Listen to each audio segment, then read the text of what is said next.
समाजाची मतं कशी चालतात. म्हणून धर्म समाजाच्या बांधवांना मी हात जोडून करण्याची विनंती करतो. येत्या 20 नोव्हेंबरला ही जातीयवादी अवलाद आपल्याला घडावी लागेल. प्रत्येकाला प्रत्येकाच्या जातीचा अभिमान असतो. गरीब शेतकऱ्याची मुलगी एवढ्या मोठ्या पदावर गेल्यानंतर ना ती धनगर समाजाची म्हणून तिला हजर करून घ्यायचं नाही. हे कोणती सांगण्यात येईल. फक्त तुमचा आमदार होता म्हणून, तुझ्या हातात आमदार होता म्हणून तू पुण्यावरनं, मुंबईवरनं, इंदापूरवरनं माहुली आणून इथं खेळवतोयस म्हणून. आणि म्हणून ही निवडणूक आपल्याला अत्यंत महत्वाची निवडणूक आहे.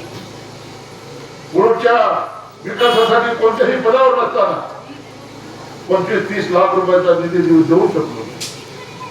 परंतु पुळूजकरांना एवढं आवाहन करतो, पुळूजवाडीच्या लोकांना आवाहन करतो, येत्या निवडणुकीमध्ये तुतारी वाजवणारा माणूस हे चिन्ह मला मिळाले. आदरणीय पवार साहेबांनी मतदान केंद्रावर गेल्यानंतर ना त्या मशीन मध्ये 1 नंबरला माझं नाव आहे. राजू खरे तुतारी वाजवणारा. आज सांगतो,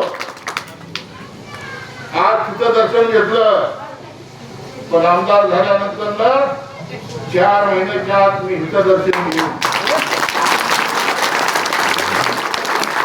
इथं दर्शन घेईन. 80% मतदान खऱ्याला होणार आहे. बाकीचा हिशोब काढायचा नाही.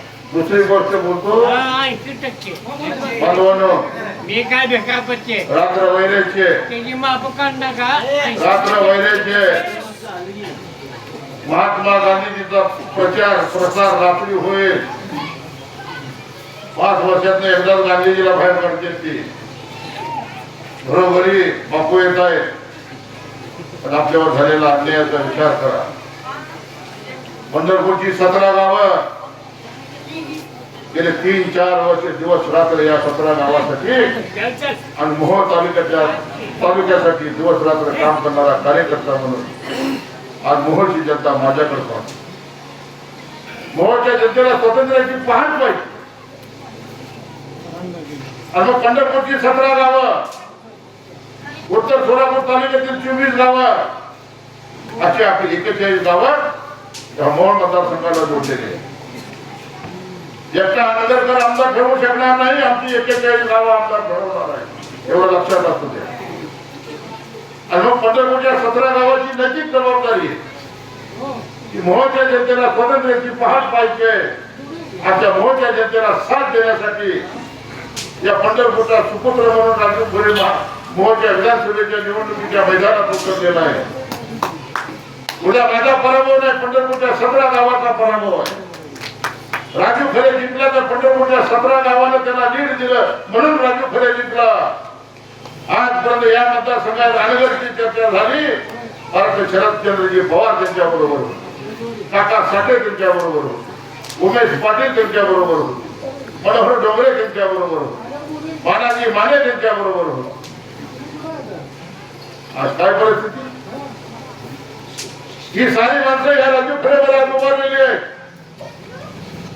उद्या येणाऱ्या परिवर्तनाच्या मोहोळमध्ये जे परिवर्तन होतंय त्या परिवर्तनामध्ये आज शेतपाचा डोंगरे परिवार माझ्या बरोबर आहे, विजयराज माझ्या बरोबर आहेत, मनोहर भाऊ माझ्या बरोबर आहे, नरगडगडातून उमेश पाटील माझ्या बरोबर आहे,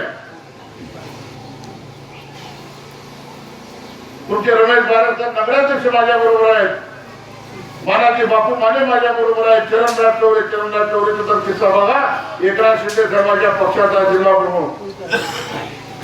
परंतु ही दादागिरी संपवायसाठी युती आघाडी सोडून तो माणूस माझ्या बरोबर आहे. आज भीमाशंकरी साखर कारखान्याचे व्हाईस चेअरमन माझ्या बरोबर आहेत, सतीश अण्णांनी त्यांच्या काही संचालकासहित या राजू खरेला पाठिंबा दिला. कशासाठी पाठिंबा दिला. मोहोळमध्ये परिवर्तन होत आहे.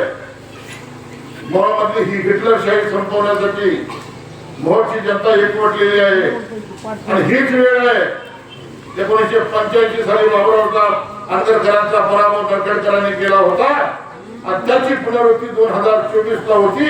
पंढरपूरचा सुपुत्र म्हणून 17 गावातून राजू खरे 100%